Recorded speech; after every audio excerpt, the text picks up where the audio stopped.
Hey guys, it's Missing Entity over here, back with another episode of Hacking for Newbies Part 2. Literally, even your grandma can do this, you don't need to learn coding, okay? In this episode, we are going to discuss the best browser extensions for any hacker. Every hacker needs these, okay?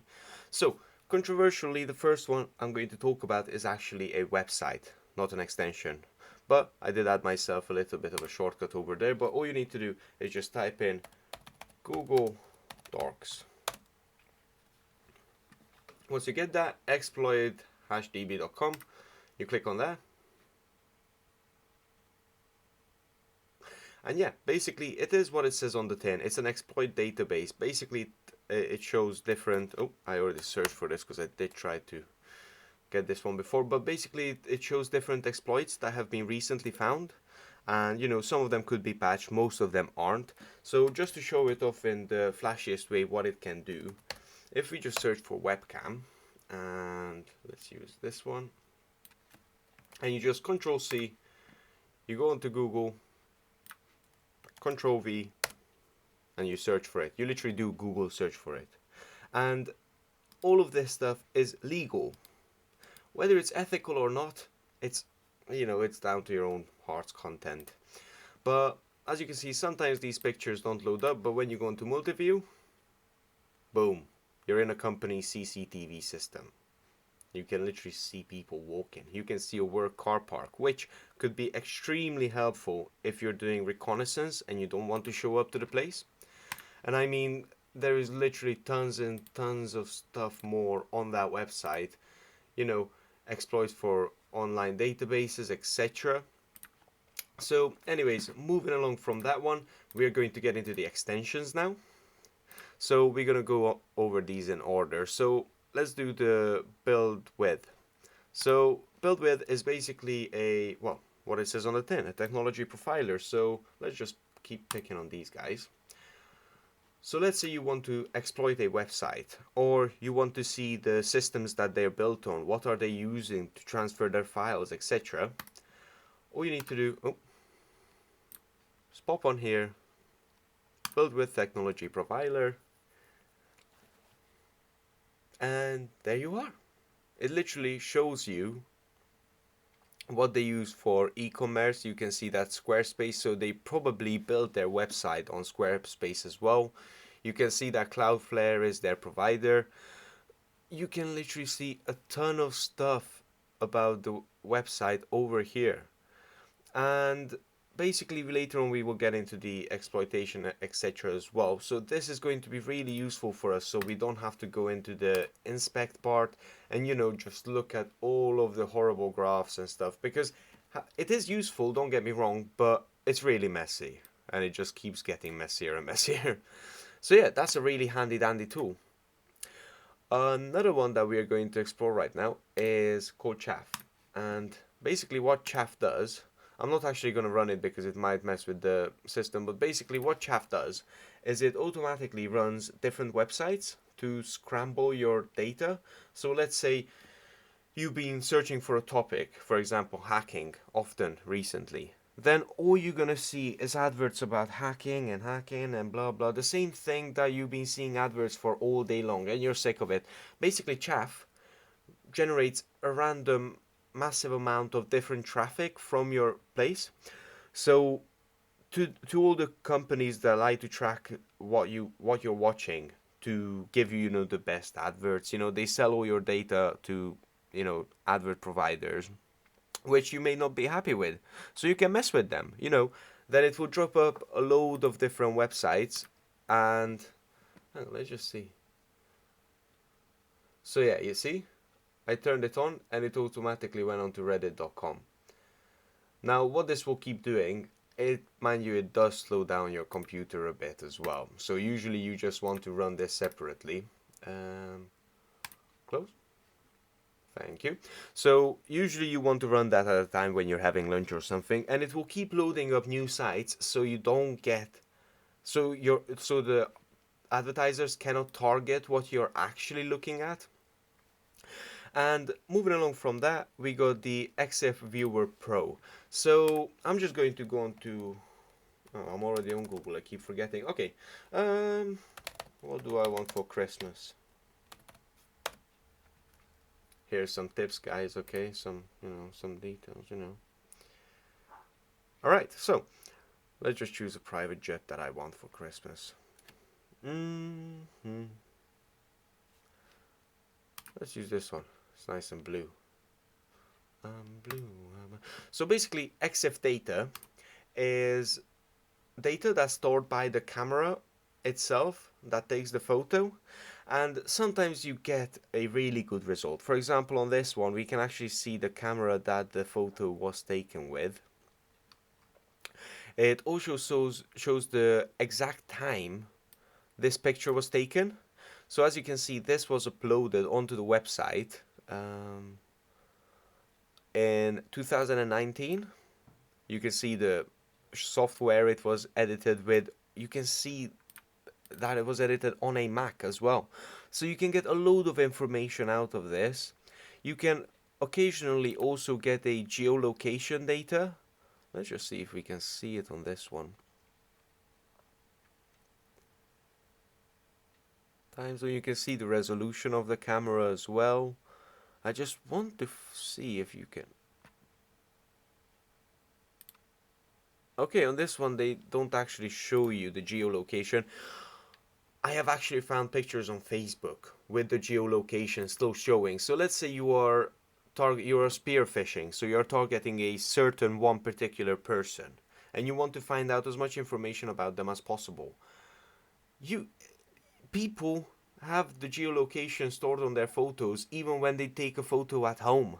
You literally, you plaster it on the internet where you are with the geolocation.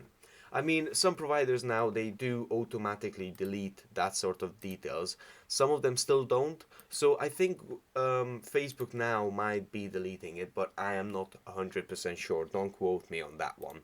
Anyways, moving on. What we have next is go back in time.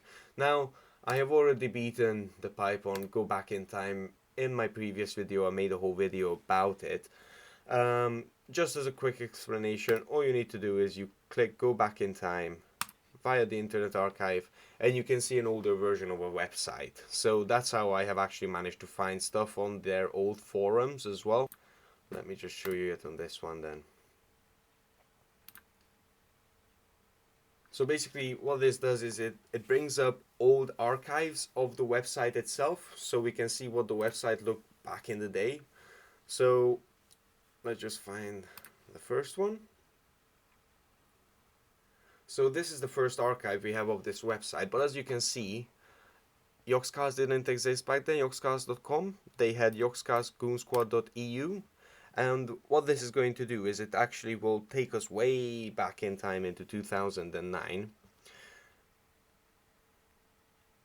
And it has finally managed to load. Okay, so as you can see, we are way back in time, back in April 28th, 2009. This is what the website used to look like. Now, if you enable Flash Player, you can actually see pictures as well. I don't want that, because Flash players had some issues, and that's why, everything runs on Java nowadays, basically. Almost everything.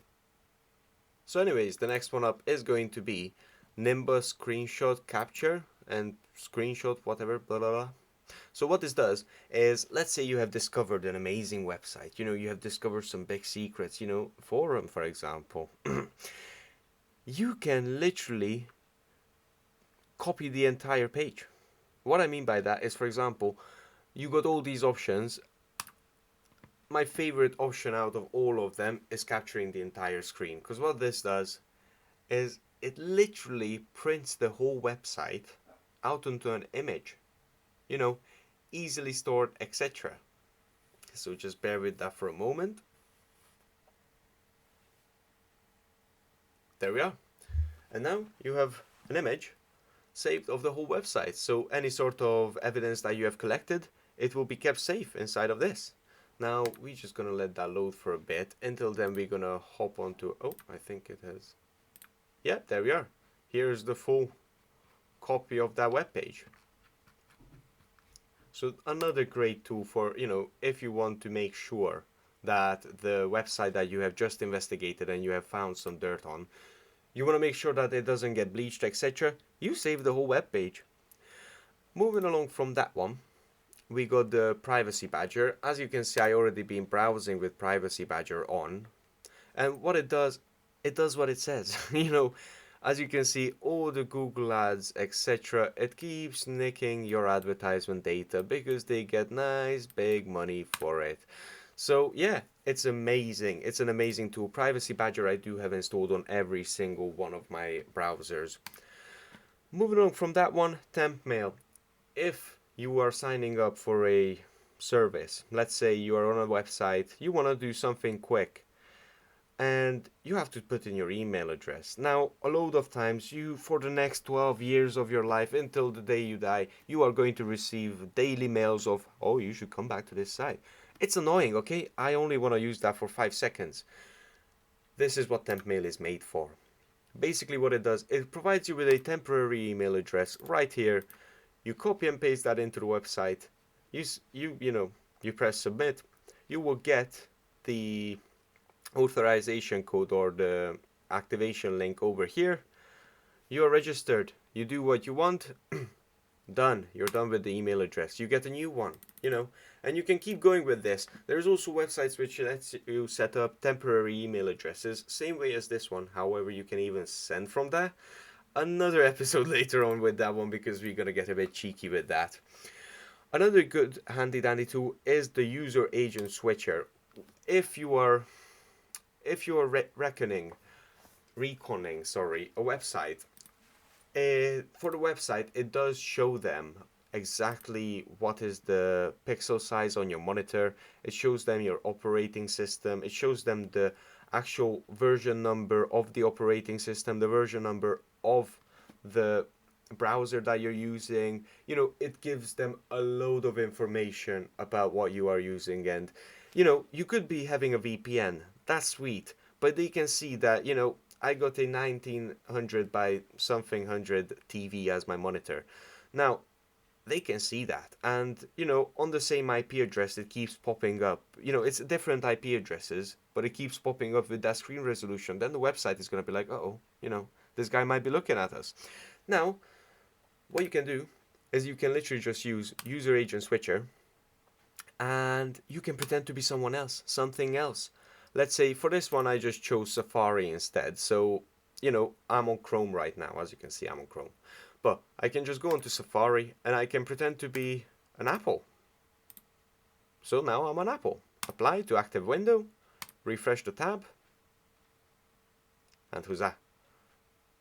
We are an iPhone or iPad or whatever you want to be. See? It's an amazing tool. I do really love this as well. And moving along from that, other than that, we just got one last tool, which is the SSH Agent, which you won't be using for a little while, but it is actually very handy. Let's say if you have another computer that you want to remote connect to. That could be, a Raspberry Pi, which we will talk about in later videos, but that's a bit down the line for you guys. But basically, making the SSH connection to the other device, usually you have to go through command windows, blah blah blah. With this one, you can literally do that in your web browser. So you literally type in the name of the device, you type in the private key of the device, you add it on, and you connect onto it. You just need the credentials, of course. You need your username and password for it. But it will allow you to browse through it on your web page. And that would be it for today. I did try to keep it short as much as I could, but I tried my best to explain stuff as well. Later on, we will be using quite a lot of these tools, and yeah, that's it. Hopefully see you guys next time. Have a good one and take care. Bye.